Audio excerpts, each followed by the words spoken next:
demand change based on a level of applied faith. Strength grows out of struggle. We are talking about why we believe in a new Nigeria today, and then we'll take it from there, really. But that's the key thing for us to take home today. Or rather, why we believe. Belief is a strange thing, and most of the Nigerians I've come across, to be honest with you, within the last year, they have a firm belief on what needs to happen. It's just that we haven't really put our minds together to decide how we want this belief system how we want to amplify this belief system so more and more people can understand what's going on. Events of the last week has again showcased to us Nigerians with regards to how we can align our focus. And it's kicked off a few weeks ago with some tragic, horrible events, which morphed into visions of hope on a level, considering what's been happening in IDP camps, levels of progress. And then to cap it off, from our point of view, the young Peter Obi going about Nigeria on this unification tour, as I'll put it. So those three events would obviously make you look at projections for a better Nigeria per se, if you ask me. So, like I said, you look at the tragic events and say these things cannot sustain themselves. You look at the hope in the young people and you say, well, what can we do? Can we do more to, make these things better? And then you look at what Peter Obi has been doing and you say, well, there's a vision of hope for you. If we get more Nigerian leaders doing what he's doing, then maybe there's hope. If we get more of us traveling around trying to unite the country on a level, maybe that's a level of hope. The key thing for me is the vision, that we all share. And then you look at the purpose on the level. And then we caveat that with the Peter Obi Factor, which I think every single one of us, I think we all have it in us one way or the other. So it's always a good time to talk about things like that. I'm always good to express myself and start from use me as a guinea pig. To start up with how I've been pushing along nicely with this particular vision. Nigeria is a remnant of what a lot of people have bastardized. Let's be frank about that. We understand that Nigeria is a really, really, for lack of a better word, a lot of people has made Nigeria fail. But that we don't necessarily have to identify with being that kind of Nigerian who's struggling with, that kind of identity. That's how I see it. We don't have to be that kind of Nigerians. We can be the ones who define what Nigeria should be, or we can be the ones who align Nigeria with what it could be. We can be the ones who push forward for a better Nigeria. The fact of the matter is we don't have anything to lose. That is where I find joy, knowing that, well, there's actually nothing to lose if you decide to walk the path of purpose, if you like to walk the path of vision. There's nothing to lose. And I think an individual like Peter Obi knows this and he understands this categorically. He has showcased, personally, he has started a civic revolution, in the best way possible. A peaceful revolution is always the best format for things like this. And he has started one. But it will take an individual who is focused enough to see what's really going on. If you look at it from that point of view, because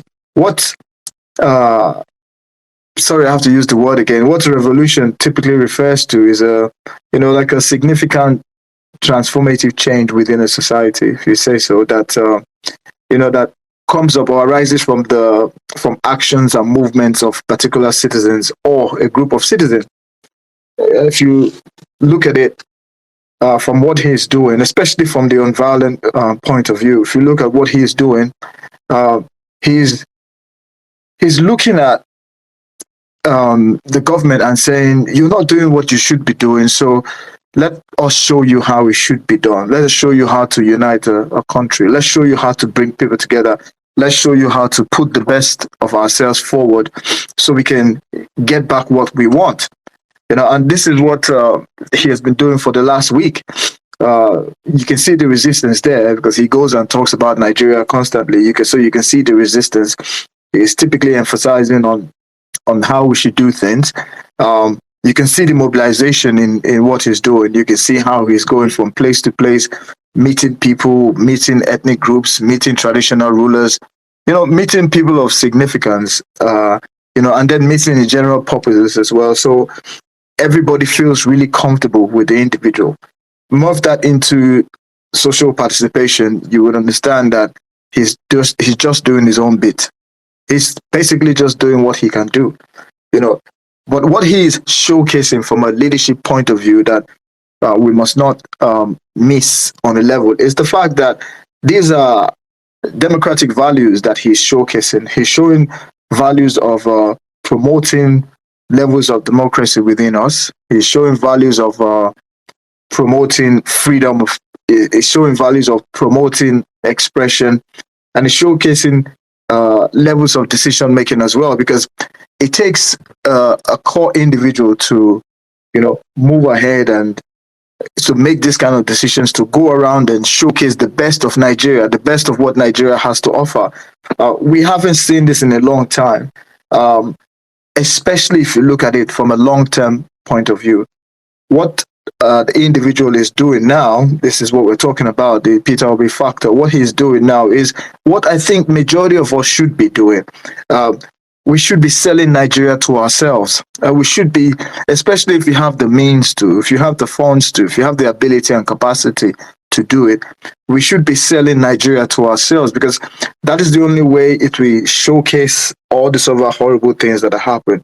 If you see, within the last couple of days when this man has been traveling around, horrible things have been happening as well in Nigeria. But those horrible things, it looks like they've been happening right from time, so we know about that. But what this man has done is brought a breath of fresh air.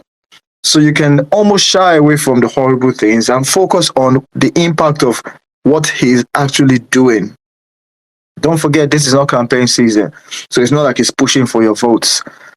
This is not, I want to do something spectacular. No, he simply has the time and opportunity and the desire to meet with Nigerians, to, kick off initiatives, to start projects, to do things that he would expect us as Nigerians to do. And, majority of us are doing the same thing here as well.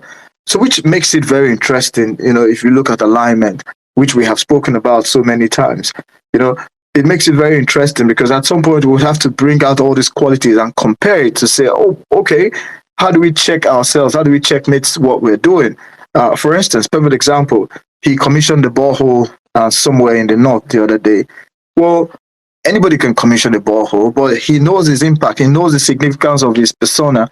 So he did that because he realized it will gain levels of trust between maybe ethnic communities, especially us trusting more, communities that are also affected by this kind of thing up north. He didn't have to do it, but he went and did it. But if you scale it down, we amongst ourselves here, we're doing almost exactly the same thing. Building wells, commissioning, trying to get boreholes sorted. So it's similar to what he's doing if you look at it from a civic point of view. So I started off saying he's doing some kind of revolution on his own. And the best way ever to kick off a kind of revolution, not in a horrible, violent way, it's a peaceful kind of awareness kind of thing. We all know about digital revolution. Nobody looks at it like a negative thing.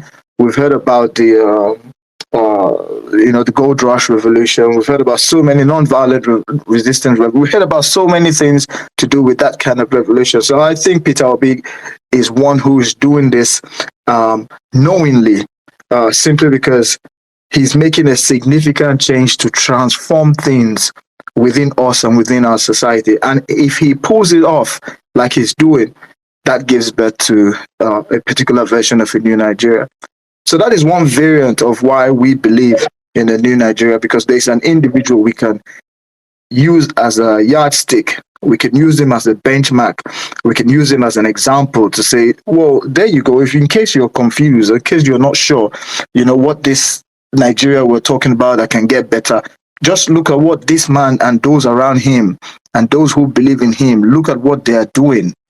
You know, if people can lock focus on what those people are doing, people who believe in a vision, people who believe in a purpose, if they can look at what this man is doing, technically, they can see, a variant of hope. Demand change based on a level of applied faith. Strength grows out of struggle.